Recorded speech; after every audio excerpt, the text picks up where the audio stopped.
Welcome to the Method Podcast. I'm Aidan Simpson, and this is where we talk to designers at Google about work, life, and the future of design. Today's episode is with Rita DeRaedt, an interaction designer who's become a bit of Google lore. Rita and I talked before the launch of the new Google Voice redesign, so we hear some of the behind-the-scenes info about that. We also talked about taking risks, giving good feedback, designing onboarding systems, and much, much more. So enough from me. Hope you enjoy this episode of the Method Podcast. Hi, my name is Rita DeRaedt. I'm a designer on Google Voice. I used to work on Search with you, so that's a fun fact. Yeah. Okay, and what are you working on right now? So right now I'm working on Google Voice, and we are going to be launching a redesign in the next couple months, so that's pretty exciting. Okay, so Google Voice, what does that entail exactly? Yeah, so Google Voice has an acronym that kind of sounds like a lot of other products, but it's not Google Ventures, and it's not the Assistant. Basically, it's a service where you can get a phone number, and it's one of our sort of like cult following products. So it's been around since 2006, but it hasn't been really updated since that point. So we're launching a redesign of it. We're going to bring it up to material standards and then hopefully work on a future of the product that makes it really compelling for today's users. Okay, nice. So nothing to do with kind of voice search or anything like that? No, very far away from search. Yeah, okay. And how long have you been on that team? Like 2 months now, which is a short time, but I'm surprised it's already been 2 months. Yeah, okay. And how long have you been at Google in general? A year and a half. A year and a half. And you started as an intern, that's right? I did, yeah. What was the coolest thing about your internship? I feel like you're baiting this one, but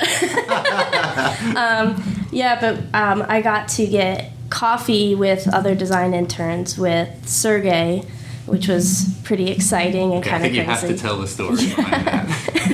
So basically, it was the last week of the internship, and the other design interns and I had this like ongoing joke that we were going to get Larry and Sergey to have a one-on-one with us, and then it was sort of rounding the end, and it's my last week, and we were all talking like, you know, how are we actually going to pull this off? So we all go to TGIF, we get a bunch of seats, and we decided that we would ask a live question.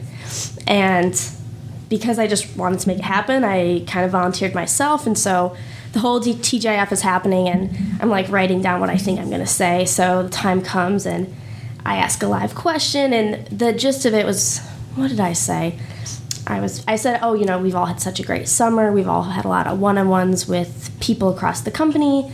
And then, you know, would you guys have like coffee, lunch, you know, something like that with us? And Larry like looks at us like we're crazy. And then Sergey's like, coffee works. And so I was like, great. But we get back down, and I'm super excited. I like was really stoked I actually asked. But then I realized I didn't know when, I didn't know where. So I put it on his calendar. And lo and behold, the next day he replies with a location, and then me and about 6 other design interns, we show up, and he showed up, and it was really pretty cool. And you became the stuff of intern legend. Yeah. Actually, sometimes to this day, people will be like, wait, you're the person who did that? Like, you're the intern? And I'm like, yes, sheepishly, so yeah. And what did you ask him? I think one of like the funniest moments from that was this is when they had just launched the self-driving car. And I like really casually said in conversation that it looked like a koala, and like conversation just stops dead. I told him, yeah, it looks like a koala, and you know, he sort of like picked on that for a little bit, and I was like, oh, you know, how it kind of looked like a cartoon one. Yeah. So conversation moves on, and the first time in the whole conversation, he slides his phone across the table to me. And I pick it up, and it's Google images of just koalas. And he's like, it looks like this to you? And I was like, yep. And now they have a different looking one, so, yeah. You know, I don't want to claim credit, but here I am. No. That's awesome. It's such a good story. Yeah. And so let's dig back in time a little bit. Where'd you come from? How did you get into design? Yeah, so I feel like a lot of people are in design now. I kind of stumbled into it. I was always like the kid. I always liked building stuff and just learning random stuff. But I think when I was about 13 or something, I was thinking that digital art was so cool, but I had no idea how people actually did it, and the only softwares I had on my computer were like the default Microsoft ones. So I thought that people actually recreated stuff like pixel for pixel in Paint. Like that's just how it was done. So I set out to teach myself design, and I was like copying stuff, and then I started finding tutorials, and I was like, oh, there's all these softwares out there.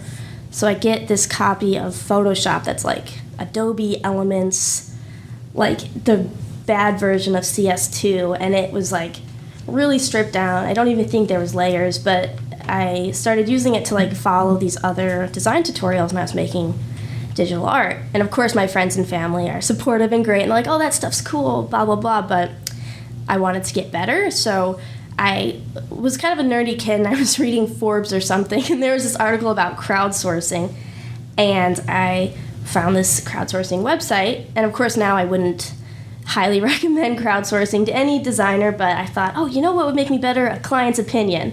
Now that's kind of a laughable thing to say, but at the time it worked, and so I would like look at these briefs and I would do the designs, and I was looking at it like purely from an educational standpoint. But my second project I wanted, and I like, through the thing, I think it was like $500, and I was about 15, and I was like, could not believe it. And I remember I had to ask my mom for her PayPal email address so I could actually get paid. And I was like, yeah, so I have $500 from the internet. And it was like a very strange conversation. And then, I explained it, and they were like, oh, that's cool. So then I just kind of kicked off this freelance design business where I was working with people who I never met and never would meet. And I was just doing a lot of design projects. And then I ended up teaching myself, like, web development from that, because they'd be like, oh, we want a full website. I was like, sure, I can do that. And then I looked up how to do it. And I was also homeschooled, so I think I typed really well, so nobody had any reason to guess I was not, like, other than a professional, but I was like 15 and doing it at night. So, wow. Yeah. It's interesting to hear how you just kind of, you dug in and you did the time and you found a way for you to kind of upskill yourself through kind of sitting at a desk and working through the crowdsourcing website. Yeah. Which is really good. It's like a really novel way to do it, like learning on the job as opposed to kind of going to design school. Yeah. Did you go to design school afterwards, or have you always just been totally self-taught? Yeah, so I ended up doing, my whole like outlook on college was kind of different. So I was homeschooled, but then it was for the latter half, so after third grade, it was a charter school that we did at home, and one of the programs you could do through the charter school was you could go and do post-secondary. So at the same time when I was like 15, I started taking college classes, and they were like gen ed ones. So just kind of going to college and taking those classes was part of it, and by the time I graduated high school, I had a lot of credit. So I was like, okay, like this is what people do, they just go to school, but I assumed I would be a designer. I didn't ever get an internship or anything like that. I just thought, like, this is what I'm doing. So I looked at local colleges, and I was really interested in just graduating, like, without debt and being very strategic about it. So I sort of, like, hedged my bets and found one that had a similar enough program. And so I went to Bowling Green State University in Ohio, and I graduated with visual communication technology. But it ended up being just because I had been working so much that a lot of the classes I kind of like, breezed through. Yeah, I breezed through a lot of them. But what school did do for me, which was awesome, was I had to get internships. And so beforehand, I was so kind of like fly by night, just doing my own thing. I didn't really think about getting an actual design job, but because I had to get the internships, the summer of my freshman year, I got one at an agency. And I learned so much. Like, school classes are one thing, but at the agency, we had all these clients, and we had to present the work, and there was, tons of different briefs and working with a team. And I actually worked with a designer at that time, and now he is at Google, like many years later, on the Play team, all the way from Ohio. So it's a very, very small world. How did the homeschooling affect kind of your outlook and the way you approach things, do you think? It's weird because there's a stereotype of being homeschooled, and there's, I would say, more homeschooled people in Ohio. It's still relatively uncommon, but I think it made me pretty confident, and I think that is different from a stereotype that you kind of picture. We had a stack of, curriculum for the day to get through, and if I was really fast with it and worked really hard, I would have the whole day free to do whatever I wanted. And so I think because of that, I have this very self-teaching mindset, and so if I wanted to do well on the test, I would really have to look at the material for myself, and it wasn't that I could ever say, oh, my teacher didn't pull through on this, or my mom didn't. She was pretty hands-off and just graded stuff or would check the tests or give us quizzes, but it was very, very self-driven. And so I'm lucky that that's an environment that I really thrived in. Do you think kind of homeschooling has made you kind of go out and just keep looking for other things to keep yourself inspired and motivated? Yeah, I would definitely think so. So the BBC thing actually came out because when I was about 19, I was reading so many blogs about the design industry and people getting awards, and I was like, I think I want that. Like, I think I want to start getting some awards or something. And I didn't know how or why, if I completely deserve them, but I just started setting my work out and trying to get it sort of in the industry. And so I ended up getting runner-up for this magazine that was based out of London. And so then my name was sort of out there a little bit. Yeah. And so then fast forward 2 years, I just got this cold email from a producer at the BBC saying, like, oh, we're making this kids show. We're working with a lot of like YouTube vloggers to do these bits about tech for kids, but we don't have anyone who's actually in the industry, and we've had your name on some spreadsheet for who knows how long, and so like, would you make spots for us? And so I ended up making these little like tutorials of like how to do digital art, how to make a website, and these little 2-minute bits for this kids show. And that was for the first season, and it was fun. Like, I wrote the scripts, and I filmed it with my little sisters, so they're like my assistants for it, if you will, and they loved it. But then for the next seasons, they ended up getting approved for another season. They had a bigger budget, and so like this year's CES, they ended up like sending me out there, and I covered it with their crew, like as their reporter for it. So it's just this kind of funny side project stuff where I don't know if it's homeschooling, but I have a tendency to think if something's just intimidating enough or just scary enough to just kind of like throw myself into the situation, because I think really well on my feet, which I'm happy that's a skill I have, but then you never know what'll come out of it, and it could be embarrassing or it can be cool, but I don't broadcast the embarrassing stuff, so. Yeah. You also mentioned kind of your strength there as being like being able to think quickly on your feet. Mm-hmm. What do you think is like your design kryptonite? I'm just sitting in front of a computer for too long, and I kind of will get to this space where I'm just like pushing rectangles around. If I get into that headspace, like that's my complete kryptonite. And maybe getting way too into a certain use case can send me there, but once I start, I don't know, like just spending way too much time getting stuck on a problem, I need to like step out of that and, ask somebody to look at something. I think, call it Imposter Syndrome, but sometimes you like don't want to ask for feedback on something until it's like perfect or like what you would love to have your name behind. And waiting to get to that point, I think I can get really stuck.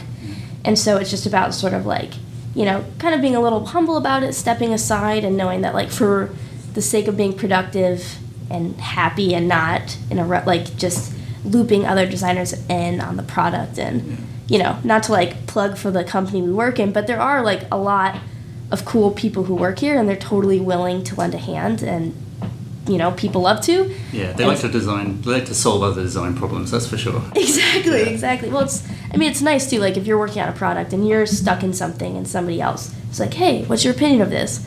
You can have like this quick moment of like, oh yes, I know design. And it's also a break for them. Like, I like it when people ask me for feedback, because I can like stop thinking about my problem and think about something else. Right, exactly. Collaboration is key. And okay, let's talk about feedback then. Mm-hmm. What ways have you found to like get constructive and good feedback? I think it's how you like frame the question. So I think one of the tough things is, at least for me, when people ask for feedback, is they'll like throw you in the middle of this space that they've been working on, and I'm looking at 10 things, and it's hard to know like what I should go with on my gut to tell them. And so when I'm asking for feedback, I try to be really concise about like, okay, this is the problem, this is the element, thoughts, and put it in a way where like people can digest it. I still think that's really hard. Like, even if you go to a more formal review session, like with a lead, I feel like half the battle is having empathy with that lead, because they're just, they're looking at a million things, and now they're seeing this problem of yours that is pretty nuanced, and you're just like, wow, like, what do you think? And they are suggesting things, and you hit them with the appendix. You're like, I already thought of that. Yeah. And so I think it's kind of looping people in early, but also having empathy for the fact that they, like, don't have tons of context. Yeah. You approach your engineers and PMs much as well for feedback? I love that feedback sometimes more than other designer feedback because it's so, like, down to the earth. I think designer feedback is like, oh, but, like, what if, we did this interaction I saw, and, you're all like, that's amazing, we should do that. And engineer's like, we have to launch next week. Like, what do you think? Yeah. What are you talking about? And there's this edge case and that edge case. Have you thought about that? Yes. Yeah. Oh, yeah. Engineer edge cases. Yeah, that's the land I'm in right now, is about to launch a product, and all the edge cases are like, nobody thought about this. Got to do it. So, it's fun stuff. You mentioned deadlines earlier. I think one of the things I struggled with when I first started working with you is the lack of deadlines, or like the self-imposed deadline that can always be moved. Yes. Do you find you need that structure, or you're pretty self-motivated to meet your own deadlines? Just the kind of person I am, and I've been trying to self-discipline away from this, but I do need deadlines. I end up like working really great under pressure. Like, that is when I get into like my flow, and it's when things are absolutely essential. If I leave things too ambiguous for myself, I find ways to like work on other stuff or work on lots of explorations, but I don't really get down to the solving of it. Like, I can do so many explorations of something, and I think that's one of my strengths, but if I don't either give myself deadlines or there's not like a launch impending, I can spend, so long in that phase.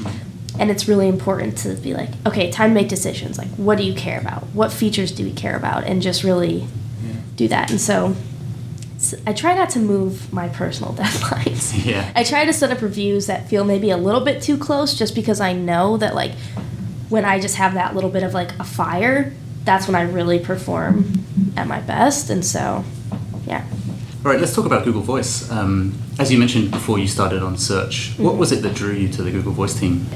I'm really interested in how can you, like, really connect people. One of the things with Google Voice is you have a phone number and you have all the controls around it that you would for like a social media profile. So you can say like who can contact you when, and then all of that information with your phone is just in your Google account. So you could sign in on your laptop, you could lose your phone, you could leave your phone and know you're not going to miss anything important. And I love this idea of working on products that help free people from their technology a little bit more. I think it's such a technological world and it's really great, but it's so easy to be glued, and it's so easy to feel like you have to be, or it's irresponsible not to be glued to your device. And so I love working on this product where, it's like you don't have to be connected to it constantly. It could work on anything as well, I'm guessing. Yeah. Any piece of technology Google Voice might work on. Exactly. So if you can, sign into Google, you could use Google Voice, and and I just think that's a really interesting space to be working in, and also it's one of those frontiers of design I haven't worked on yet. And so on search, even though I was not on the team as long as a lot of people have been on some teams, it wasn't challenging in the sense where I felt like I knew what was going on. The team has grown so much, and I had a really good pulse on how that space worked. I obviously could have learned a lot more, but the new team, it's like I've never designed for communications before, and that's sort of putting myself back in that mindset of being a kid where I was learning design, and that sort of like frantic, like, oh, how does this work? Look it up. And so I love putting myself in that headspace, and I really look for opportunities to put myself in that like learning, feeling a little over my head thing. And so here I am. Okay, nice. Like, what do you think has been the hardest problem you've worked on since you joined that team? So right now I'm working on, I would say there's two. One, we're working on the brand identity, which I think is hard because it can be ambiguous, and you have to have these sort of like firm opinions on things like, what time does this brand persona go to bed? And it's kind of absurd, but it means something in a way, and you're like, oh, are we just all full of it? Like, probably we're all full of it, but yeah, so it was really fun, but it was challenging, again, just because it's a kind of thing that you don't normally do, but it really helps inform, like, because we're going around like a product pivot in a sense, it's about, like, what kind of features do we really care about? Like, what is this actually for? And so that's its own challenge. But then I would say the most, like, on paper challenge has been my current project, which I'm working on, the onboarding for our updated Google Voice. And I think like onboarding is one of those things that nobody has solved very well. I agree, yeah. Anything you've learned about onboarding? I'm not sure if it's anything that, like hasn't been said before, but I have been just like downplaying the marketing screens and using illustrations for things that only really convey meaning, or almost using them as a decoration, but having every screen be about a precise action. And granted, that's different from a lot of products. Like for Google Voice, we have to, just because of the legacy of the product, we have about 10 different types of users, but for new users, there's this whole process of picking a phone number that has been really interesting to solve, because before we have this like insane drop-off rate. Like people open up this experience and they 48% of people close it, never come back. This That's high. Yeah, well, it was wild before. I mean, there's like 3 different fields, and if you check a text box, another box shows up you have to check, and this happens for about 8 boxes. This like crazy experience you have to unpack. And so from what I've learned from this essentially is each screen making sure it's around an action and making that action really clear. Because before we were in this place where, it's Google, right? Like we want to give people all their options, but being smart about where you limit their options, where you give them more options, but having every screen really be about one central topic. Basically, make it simple. But one of our users said this thing after our 3rd round of testing, because it went from nobody getting through it to our last review. Somebody was like, we asked them like how they thought it was, and they were just like, every screen, I did what it said to do, and it just did it.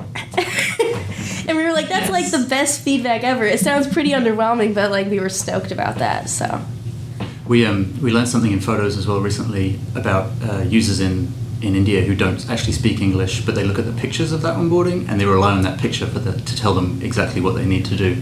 But even those principles they kind of reflect too with even American users, because we're only launching in the US. It's a US only product, which is pretty different from the rest of Google. But we had a user in one of our studies, like none of the users read the text is the main thing. And I had put together some really quick illustrations, and people were like, oh, I just guessed what it did. Yeah. Or some of the things, like, it's a pretty technically how the product works, it's very elaborate.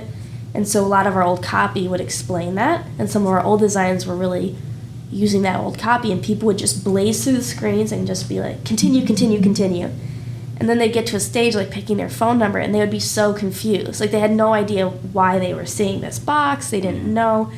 And so sort of, understand that and being like, oh, copy is good, but you got to make it super concise, and even better if you can illustrate it. And yeah, shout out to illustrators who make stuff make sense, because I was talking to the one on my team about like what I wanted, and I was like, oh my god, I'm like the worst client ever. I'm like, just something cool, something trendy. I'm like, oh, I'm the person I hated in the agency world. Who have I become?